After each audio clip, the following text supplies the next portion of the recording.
Have you ever felt like you're doing everything right, yet your life still isn't moving forward the way it should? You work hard, you make plans, you try to improve yourself, and still, progress feels slow, inconsistent, or blocked.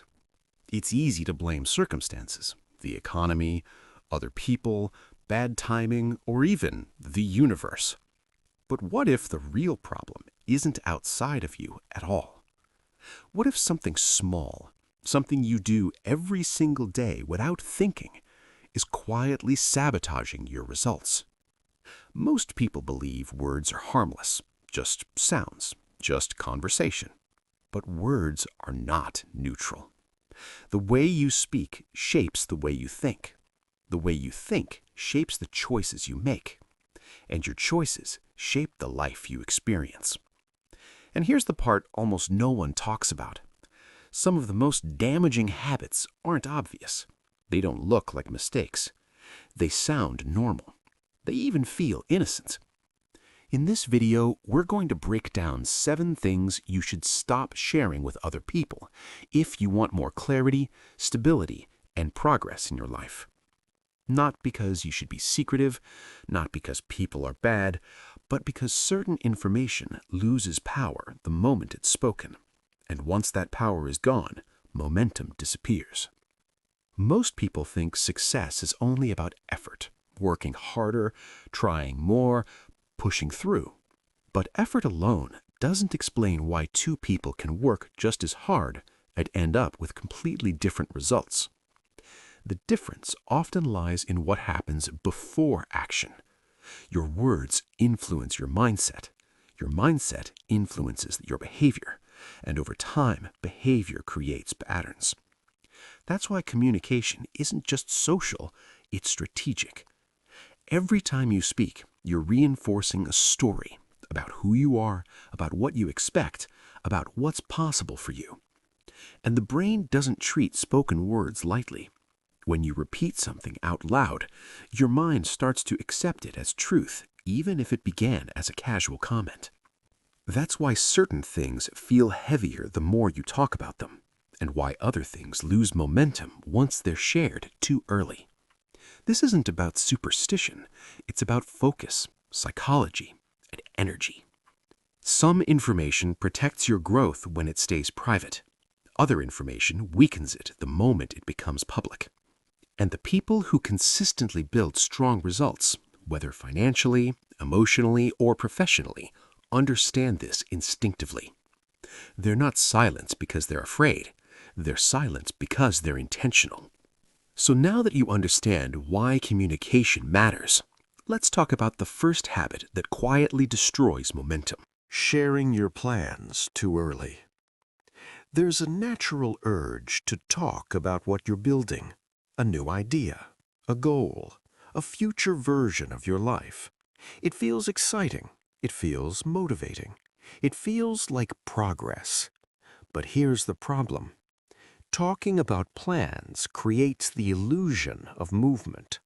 Your brain releases a small reward just for saying what you're going to do, and that reward can replace the drive to actually do it.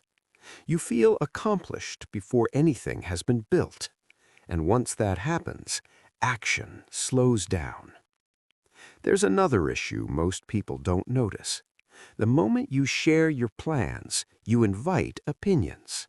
Some are well-intentioned, some are driven by fear, some are shaped by other people's limitations. And even when advice sounds reasonable, it pulls your focus in too many directions. Plans need simplicity. They need consistency.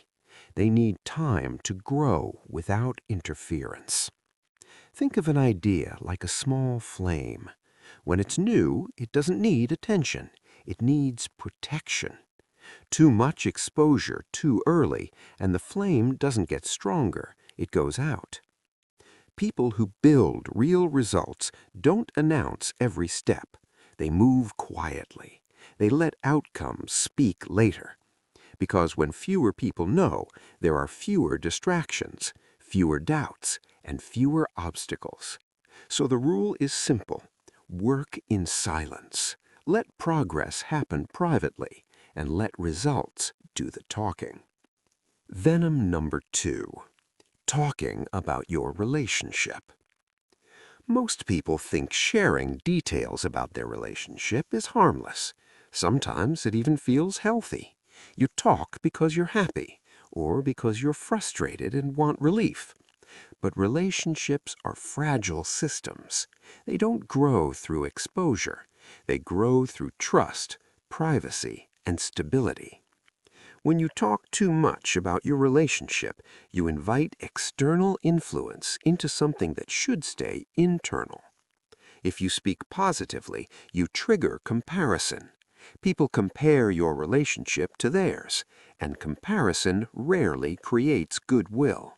It creates doubt, envy, judgment. Even subtle reactions can plant ideas you never had before. If you speak negatively, you reinforce the problem. Every complaint strengthens a mental pathway. The more you repeat it, the more permanent it becomes. And here's something most people underestimate. You might forgive your partner tomorrow, but the people you talked to won't forget what you said. They'll carry a version of your relationship that no longer exists. Over time, your relationship stops being private. It becomes public opinion. And once that happens, you're no longer solving problems together. You're managing an image. Strong relationships are protected relationships. They don't need validation.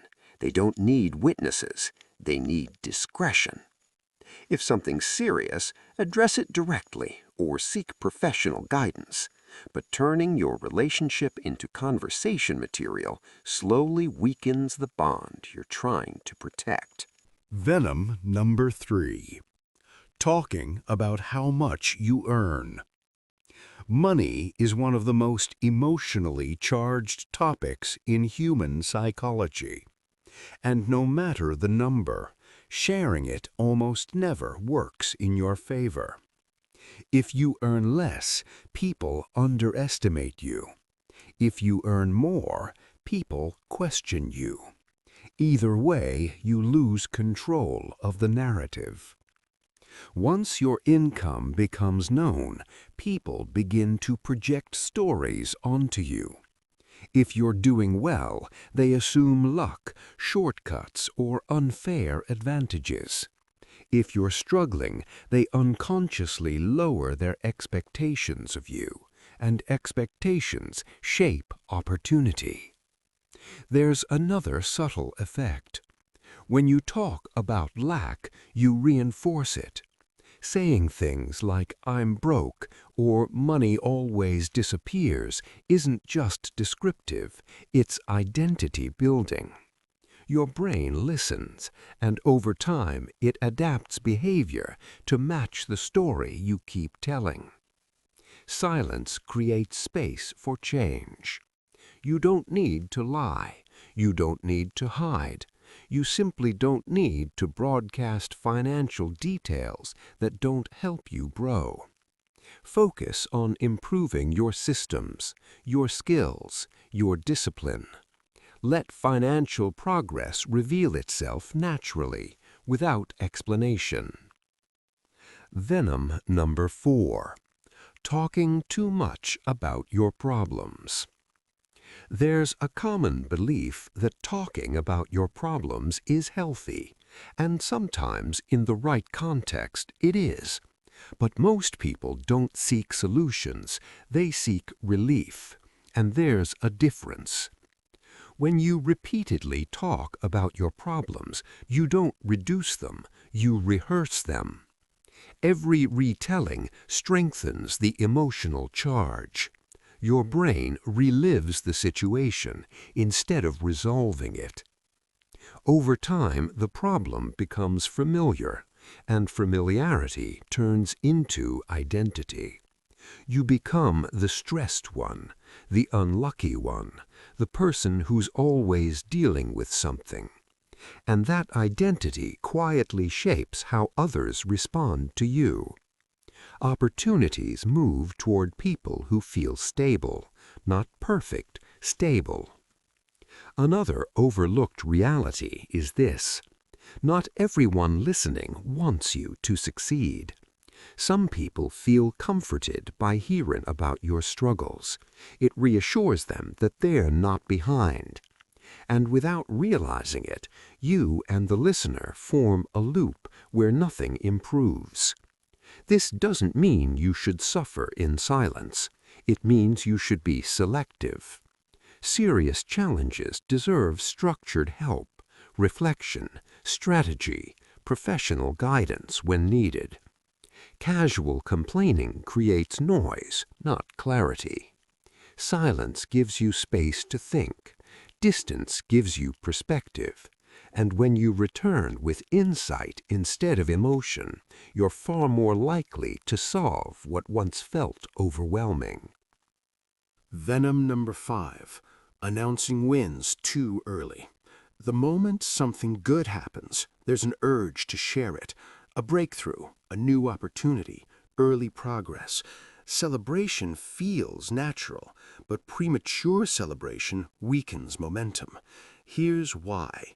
Your brain responds to validation almost the same way it responds to completion. Praise releases dopamine, and dopamine tells the brain mission accomplished, even when it isn't. That chemical reward can slow execution before results are secure. There's also external interference. Not everyone who hears your success will align with it. Some will doubt it. Some will downplay it. Some will unconsciously pull against it. When progress is fragile, it needs consistency, not attention. Strong outcomes don't need announcements. They need time. The most effective approach is simple. Finish first, stabilize the result, then let it speak on its own. True progress doesn't need explanation. Venom number 6, talking badly about others. Talking about other people's flaws can feel harmless. Sometimes it even feels justified. But attention is energy, and wherever your attention goes, your energy follows. When you focus on criticizing others, you step out of your own growth. Judgment creates comparison. Comparison creates scarcity, and scarcity narrows your thinking. There's also a deeper psychological effect. The mind doesn't clearly separate who the criticism is aimed at. When you repeatedly speak about incompetence, failure, or dishonesty, your brain internalizes those patterns as part of your world, and what feels familiar becomes easier to attract. People who consistently build strong lives don't spend time tearing others down, not because they're passive, but because they're focused. They observe without absorbing. They learn without judging. And when someone succeeds, they don't attack it. They study it. Growth comes from asking, what can I learn from this? Not, why don't they deserve it? Your language either expands your perspective or shrinks it. Choose expansion. Venom number 7. Sharing other people's secrets. Trust is one of the most valuable currencies in life, and it's built quietly. When someone shares something personal with you, they're offering vulnerability. That's not information, that's responsibility. Sharing it, even casually, breaks an invisible contract. And the damage isn't just external. It shapes how you see yourself. If you can't protect small confidences, your mind doesn't feel safe holding bigger ones. Trust affects everything: relationships, opportunities, leadership. People sense integrity long before they can explain it. And once trust is lost, energy shifts. You become guarded, anxious, alert. That internal tension leaks into everything you do. People who build strong, stable lives know how to hold silence. They understand that discretion isn't secrecy, it's respect. Every word you speak trains your mind. Some words build focus, some weaken it. The habits we talked about don't look dangerous. That's why they're so common. But small leaks drain power over time. You don't need to speak less. You need to speak with intention. Protect what's still forming. Handle relationships with care. Let progress mature before it's exposed. Because the most powerful changes often happen quietly. And when your communication aligns with where you're going, your life starts to move with less resistance. If you want more content like this, simple insights that help you think more clearly, communicate with intention, and make better decisions every day, subscribe to the channel. Here, the focus isn't motivation for one day. It's practical wisdom you can actually apply quietly, consistently, and long term. And before you go, remember this. Your life doesn't change all at once. It changes the moment your words do. Speak less, choose better, and let your results say what you no longer need to explain.